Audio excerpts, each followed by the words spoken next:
It's time for some vlogs. It's time for some vlogs. Hey everyone, I'm gonna be showing to you a recipe that I'm trying. It's keto-friendly ice cream. It's gonna be delicious and I hope that you enjoy this recipe. Here it is. So for this recipe, you need whipping cream. I use Anchor whipping cream. Most people want to use heavy whipping cream. You can also do that. And you need a sweetener for this, of course, because ice cream is sweet. But I really use stevia now, and the brand is Sweet Leaf. You can buy this in healthy options in Ayala, SM, or wherever, and wherever it's available. You actually use 5 to 8 sachets of this because each sachet, this is the powder variant, each sachet is equal to 2 teaspoons of regular sugar. So I'm gonna be using 5 for now, and then as I go along I'll be tasting it to see if it's really sweet enough for me. I'm not really a sweet tooth, but whenever there's an opportunity, and if it's keto, I will try some sweets, but I don't really want them to be that sweet. Okay, after the sweetener, you need 2 egg yolks of the 2 eggs. Okay, so you don't need the egg white, you need to separate the egg yolk. And of course, this is gonna be a chocolate ice cream. You need cocoa powder. This is 100% pure cocoa powder. This is the Sure Buy brand. Some use the Hershey's, other brands, and whatever. I just use the most affordable of the cocoa powders available. So you need, by the way, for the whipping cream, you need at least 250 ml, all right? And then, as I said, 5 to 8 sachets of stevia, the Sweet Leaf brand. Please be careful with the stevias out there. Please check the ingredients. If there is maltodextrin, please don't buy it, because maltodextrin is not good as a sweetener. Okay, it has a higher glycemic index compared to regular sugar. Okay, and of course you need about 1.5 tablespoons of the cocoa powder. Let's go. So first you need to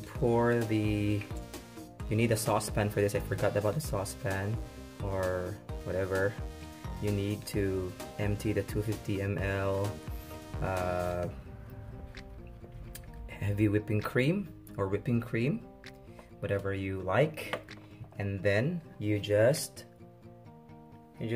place the sweetener. So I'm gonna be using 1, and then 2, and then 3. You might want to spread it around. 3, and then 4, and then 5. Stevia is really good because it has 0 glycemic index, 0 calories, 0 sugar, whatever. It is just naturally sweet, and it doesn't trigger the insulin in your body. So we're gonna boil this. Okay, so let's turn this on, and then function, I want it to be slow, so it's gonna be boiling there. So I'm just trying to incorporate the powder sweetener which we had. Okay, just mixing it lightly, and you want to bring this to a boil. Okay, this is whipping cream. So I'm gonna do the eggs now. I'm gonna be separating the egg yolks and the egg whites. Okay, I already separated the egg whites and the egg yolk in a separate area. So once it's boiling, you just have to put in about 1.5 tablespoons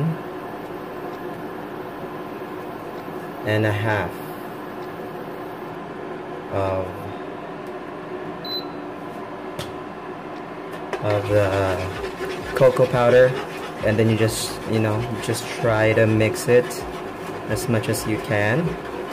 It would be better if you will use a fork or a blender for this, but I actually tried to no, I actually just turned the heat off just so you would be able to really mix it. You might want to, it's easier to use a mixer if you have available in your house, but as I told you in a separate video, I don't have mixers here. I'm gonna buy one. But this is a testament of how easy this recipe is, okay, or this how easy it is to make. So you might want to use a spoon once it's fairly incorporated. Okay, so just have to do like that, because there might be some lumps in terms of the cocoa powder, and maybe you don't like that, or you like that, I don't know. By the way, I also forgot, keep forgetting things.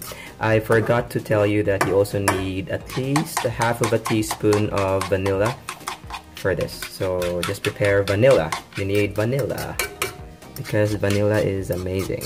It really takes your recipe to another level, a higher level, of course.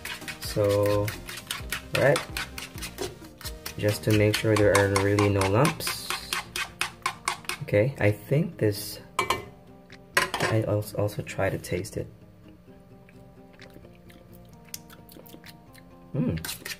It's pretty good. I will try to add a little bit of cocoa powder. Okay, I will try to add that in there. So maybe I'm gonna be using 2 tablespoons of cocoa powder just so it's really brown. I want it to be really chocolatey and brown. Alright, so just whisk it there or fork it there. Alright, lightly. Sorry, I'm getting in the way. Alright, you might want to just do that.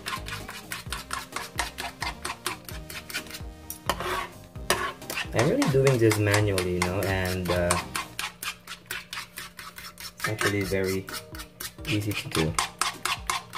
Once it's fairly incorporated or mixed, you want to bring this to a boil again. But before that, let's try to set that there. Let's try to mix the vanilla with the egg yolks. This is the 2 egg yolks, and I'm gonna put, this is the vanilla, this is a McCormick vanilla flavoring, so just have to, about half a teaspoon. Some more, yeah, okay, that's it. And you just have to mix it together. Mix the egg yolk together and the vanilla together. Mix them together like that. Okay, this is pretty easy, and once you know it bubbles up like that, or bubbles, you're done. So let's continue to cook the mixture. Okay, again, this is a very straightforward recipe. No nonsense, just amazing, amazing. Let's bring this to another boil. Okay, it's boiling, it's really boiling.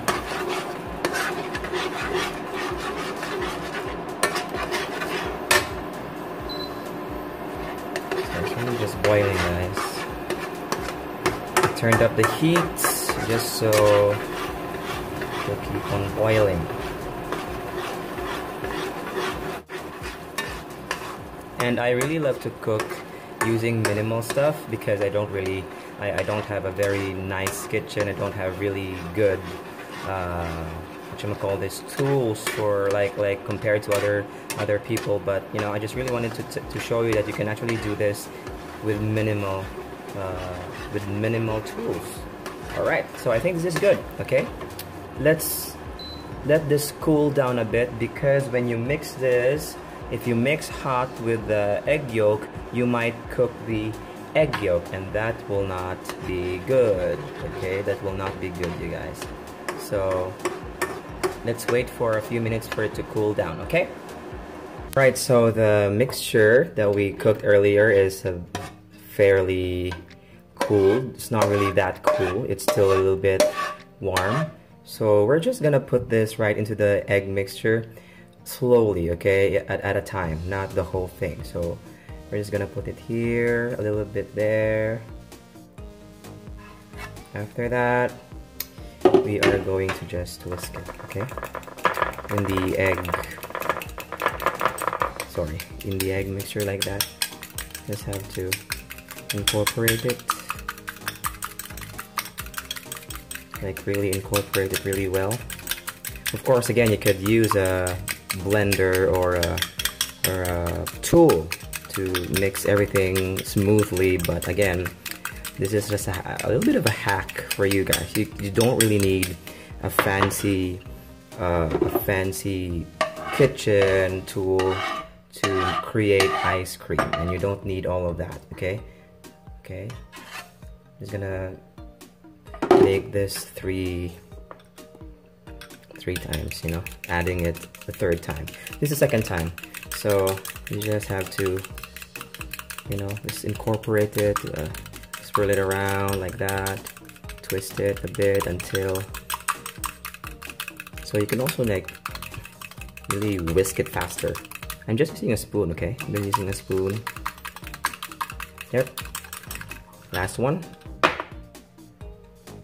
Yep, I already placed the last one, and I'm just gonna keep on stirring it, really incorporating it like that. Alright, that's very much incorporated as I see it, and there, you know, I don't see any lumps. So this is, you have to put this in the freezer in a total of 3 to 4 hours, depending on how hard or creamy or soft you want your ice cream. But I'll be guessing it's gonna be a total of 3 hours. Once you put this in your freezer, you must not put this like straight 3 hours. Every 30 minutes to about 45 minutes, you need to like take this out of the freezer and then like mix and agitate the whole thing, so that it will be able to harden smoothly. And just like an ice cream maker, you see that like always going around, yeah. If you see an ice cream maker machine, it agitates the mixture every single time, so that the hardening of the freezing of the product will be like uniform, right? Because when you put this in the freezer for straight 3 hours, the top part is gonna harden first, and then it's gonna harden like unevenly, and it won't really look like or taste like ice cream. So the consistency is very important. I'm gonna show you after 3 hours what will happen to our ice cream. See you guys. Hey, so it's done. Was able to get a pretty good consistency with the ice cream. So here it is. Here's the ice cream now. I don't know if you could see it clearly. It's a bit dark because I'm filming in the evening and I don't have like professional lighting, but anyway, it's here.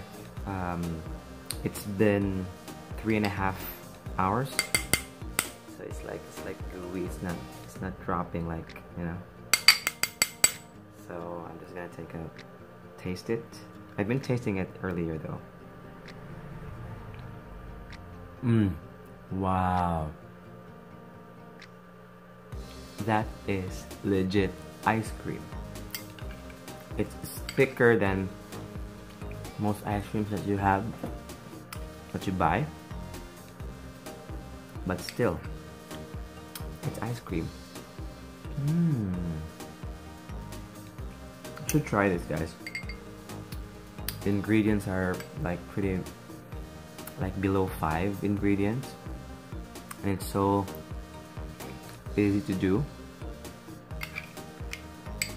easy to make. And the drawback though is that because you're not making this through a professional gadget like an ice cream maker, so you have to just really put in the hours of every after 30 minutes or 45 minutes, then you really have to stir and just agitate the mixture until it becomes ice cream consistency. I'm gonna leave some for Guada. Actually, this is a smaller bowl, and I left much of the ice cream in the fridge for Guada to have in the morning or whenever she likes it.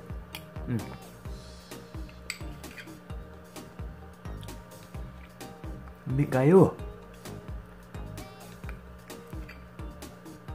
Now that, my friends, is ice cream.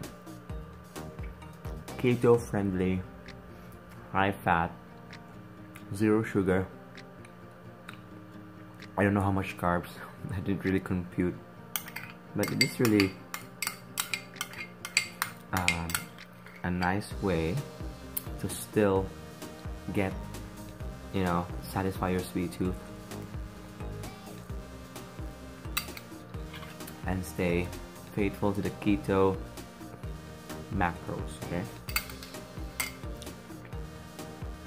that's it. This is Steven signing off. I hope you try this recipe, this keto ice cream. You can do it. Thank you so much for watching, and see you in the next keto journey, keto Filipino keto and recipe. Bye bye.